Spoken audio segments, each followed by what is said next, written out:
Hey guys, this is Mickett, going to do a war recap for the latest war against COC Lai Rai. It's a Vietnamese clan. It was a heartbreaker. We almost had it there at the end, and we just had a whole bunch of ones that just did not go the right way, and they had a few things fall their way.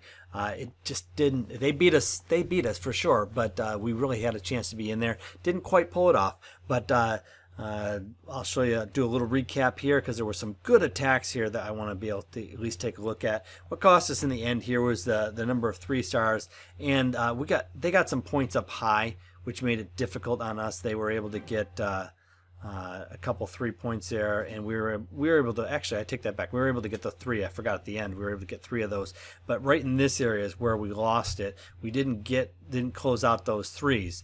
Not making excuses, but take a look at one of the things that when we're looking at how hard the matchup is sometimes as we look at this base. This is their number 13. This is a Town Hall 9. What do you notice about it?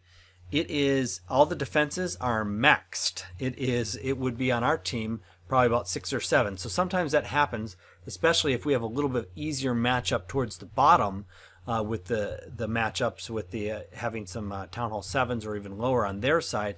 It compensates by making some of the Town Hall 9s. They had a very, very deep roster. Now this one is working on some walls, but has, you notice it has expos. Everything is maxed out except the heroes, the walls, and was there something else in there? I'm not sure. Anyways, maybe the hidden Tesla, but it's very difficult when you're doing those sorts of things because you end up having to drop down 6 or 7 just to be able to hit your quote-unquote mirror in some wars. So we didn't quite get it, although we did really well, all things considered. I'm going to take a look at a few things. I'm going to start off with Snow's attack here. Snow is a aerial attacker. Attacking, that doesn't mean attacking a mermaid. It means attacking from the air. And picks this one. This is a good choice because if you look at those expos are set to ground, even though that's a level 2 and that's a level 1. Snow does a different sort of attack. You can get away with a lower level queen or whatever. You don't have to get into the queen. You do have to take the CC troops out, and you'll see that's exactly what Snow does here. Gets a draw on the CC with a single hog, nice and easy, and then takes it over to this corner here.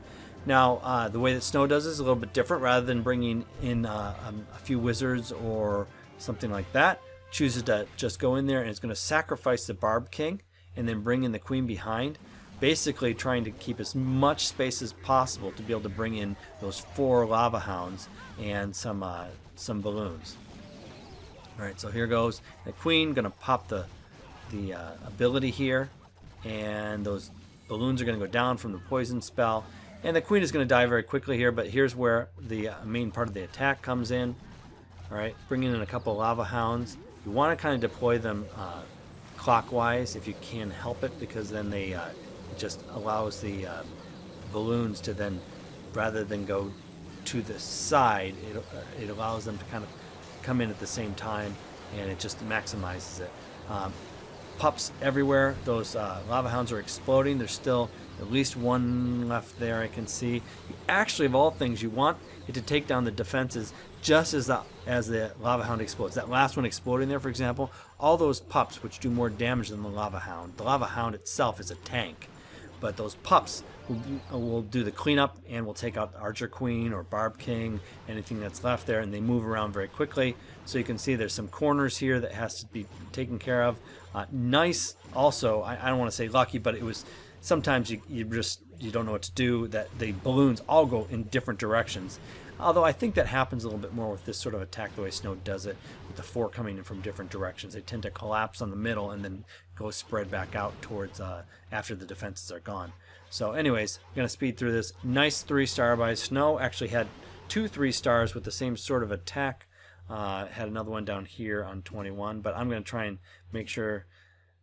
Okay, I'll try and show. This is Xanadu Bamboo, going to show a hog attack. What do we know about this? It was a second attack.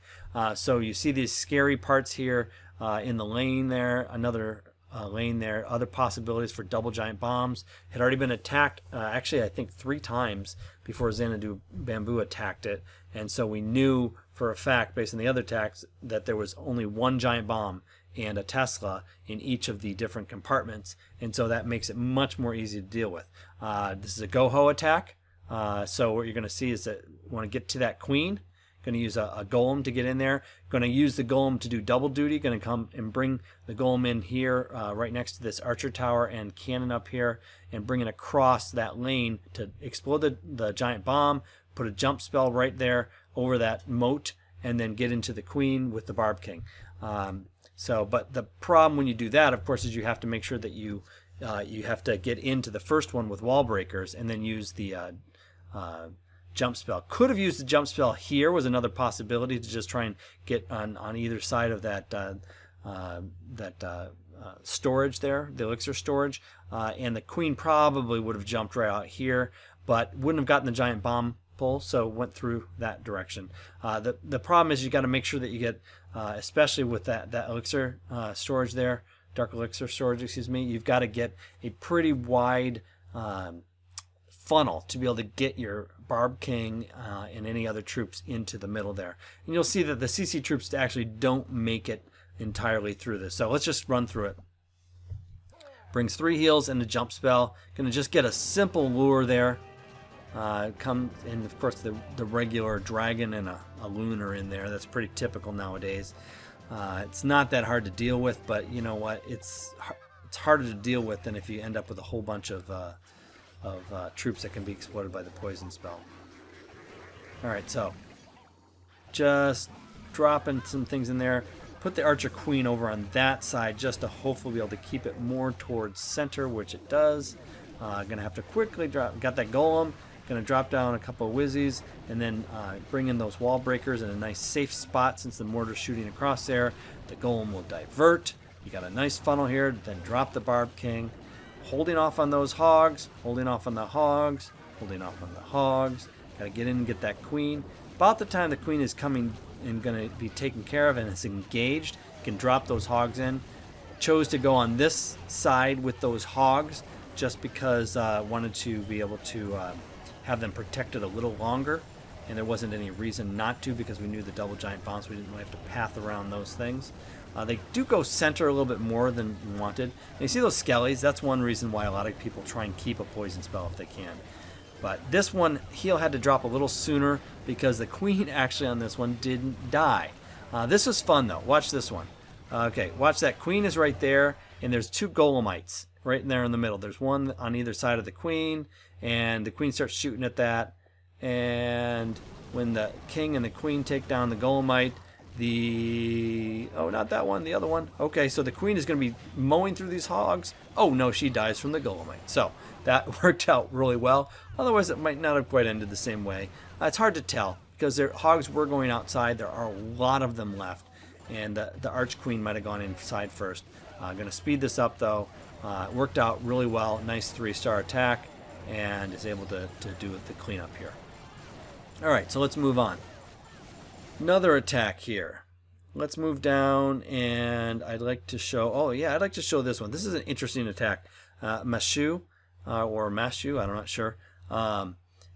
This one is on what you call like a Town Hall 8.5. It's one that's just recently gone to Town Hall 9, and does not have an extra AD, and so only has 3 ADs like a Town Hall 8, and is working on getting the Archer Queen, the Archer Queen up to probably trying to get it up to level 5 very quickly. All right, so but what I wanted to highlight on this one is that Mashew uses something that's become very popular with Town Hall 8 attacks for a triple lightning spell. Because if you've got this, if you have your dark spells, you can use, instead of 3 lightning spells, you can use 2 lightning spells and an earthquake to take down one of these, and then it leaves you with an extra rage. Because when you're doing dragon attacks, those poisons aren't going to do much for you anyways. But then you bring an earthquake spell, it saves you a whole lightning spell on that and takes down the AD still. Actually does a little damage to some of the things around it as well, just like the lightning spell was. But then you end up having extra rage. Now, because he's a Town Hall 9, he actually has 2 rages that he's able to deal with, which is probably a good thing, because one of the things, even though he has that advantage, you'll notice that it's still a lot of buildings to try and get through with those dragons. And he has not max dragons yet for Town Hall 9, but has high level ones, level 3. Level 4 is now the max for Town Hall 9. So let's go through and watch this attack. And I'm going to show the first part because I think that's... does he do the draw first? I can't remember. Yeah, he does the draw. He gets the dragon out there. And I don't want to miss the lightning part. Maybe he deals with the dragon first. I'm not sure. All right. You notice that he used a hole there in the middle of the base just to get that draw. Don't know if that was a dragon, if it was a second attack and a cleanup attack. Okay, bringing those dragons, just doing a nice, good funnel, trying to get a wide swath so that they can come in here and hit those 2 ADs, because he's going to take this one down with 2 lightning spells and an earthquake spell. Takes down that. Now he only has 2 to deal with, but he wants them all to funnel in the middle. He did a great job of funneling those. He actually chooses to bring a lava hound in his CC to tank for the dragons. Now this can be helpful, especially if you time it right and get those pups on the tail end to be able to help do some cleanup. But it's debatable whether or not you really need to have that extra lava hound in there or not. I think it certainly is a good choice in some fashion, in some ways. All right, now the queen, archer queen, is still sitting there, and she's going to start hitting on those dragons. But she doesn't take dragons down nearly as quickly as in this case, because that air sweeper pushes them all together, which is actually an advantage. All right. Oh, look at that! I forgot. The archer queen does not actually get on the dragons because the timing is just such that she jumps across there to take out the barb king and the archer, barb king and archer queen, which I think he probably timed on purpose that way, where he brought them in, hoping that they would take out that archer queen. All right. So this is pretty much a foregone conclusion from here. Why? Because it's history and we've already watched it, so we know it's 3 stars. That archer queen doing some good job of doing some cleanup, making it go a little faster. Nice attack on a town hall 8.5 by Mashew. Okay. I'm going to do one more. I think I wanted to do an attack. There are some great attacks here. Messi did a nice attack, a couple of nice attacks there. Zerg Killer had some nice. We had a lot of 6-star. I'm going to cover PJ. I just would cover this one and try and cover one's a little lower one. Now I want to show this. I want to highlight one thing. He uses a triple lightning spell, which is fine. He's attacking a Town Hall 7. All right. Now I told you because of how some of the things worked, we had their Town Hall 7s went up a little higher on their side because some of their Town Hall 9s they had more depth. This guy out here, you'd say, oh, well, that's really super easy. It's easy to get a 2-star on this. Well, yes, but anything below about, we usually say 12. We can sometimes get away if we get some 3 stars above that. Anything about 12, 13, 14 on down, all the way to 30 or 35, depending on how big the army is, or excuse me, the war is. You pretty much have to 3-star everything. So 2 stars do not help us. It's almost like saying it's a wasted attack. It's not a total waste, but it does, because it does help us scout some things out, and it always has a chance of getting there. But we're going to have to come back and attack it again to be able to get the 3 stars, because we can't leave those extra stars down low. So anyways, my point is that, yeah, the town hall is out here, but that's not nearly as helpful as it seems, because you've got to be able to go through everything. The only reason why it's a little helpful is that if the town hall is in the middle, it forces you to have to pick one side if you're using triple lightning spell, because if the dragons get stuck on the town hall, which is not shooting them, they get stuck on that thing for a long time. The AD is shooting them the whole time, so it does really hold them up. So it's better to have it in the middle, but this guy chooses not to. All right, so PJ goes through. PJ had a 6-star war as well. Takes down one of those ADs. Now it's all over but the crying, because it seems easy, but or seems like a long ways, but it's really easy when you've got level 2 dragons and you have only 1 AD to deal with. And as long as you funnel them somewhat right and you don't wait too long to drop them, you drop them all. You can work it a little bit, but don't wait too long and don't put them all in one spot. You'll be able to get to that AD. So just dealing with the dragon in the CC does a good job. I actually like the way that's, I'm just going to mention this, that if you notice that trailing dragon there was the one that was initially targeted. I like the idea of not dropping all the dragons in one place so that the splash damage from the other dragon doesn't affect all of them. You drop them in a little semicircle or spread, but I also like the fact that if you've got the one out there first and then you bring another one in from the side, it's now the one that's going to get targeted by any of the defenses. It comes up here, and the one behind it is not going to get targeted right away, but it's still going to do just as much damage. All right, so no spells left, but only 1 AD. This is going to be a pretty easy run through here. I say easy. I don't want to belittle it. You have to try and make sure that you guys go through, but it is overpowered. Let's put it that way. See that one dragon's getting mowed down there. The other ones are coming in there.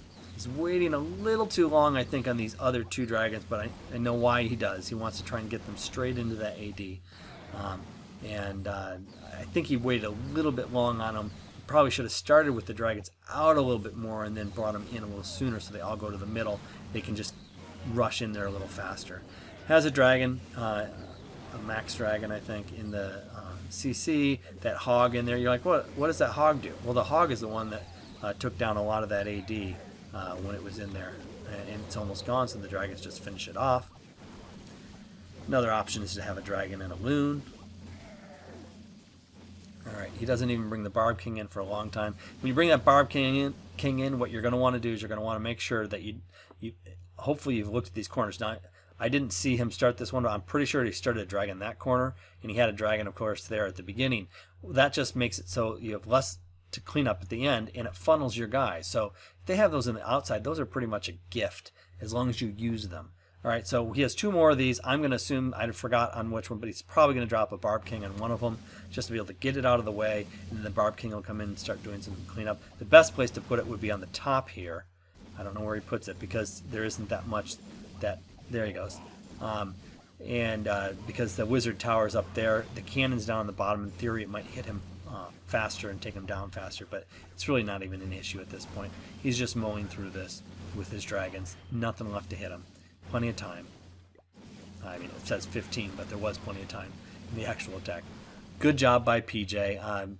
Nice attack. This was actually up 2, which usually we want you to attack down to make sure you get the easy 3, but when you're attacking a Town Hall 7 and you've got level 2 dragons, it's pretty much any Town Hall 7 is pretty straightforward. So really nice job by PJ. Nice job, Titans. We lost this one. We don't lose many. We win more than we lose, but even when we lose them, we usually lose them. It's really close.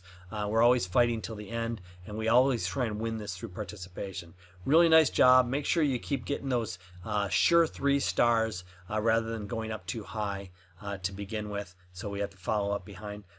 Good job. Make sure that you like and subscribe, and go Titans.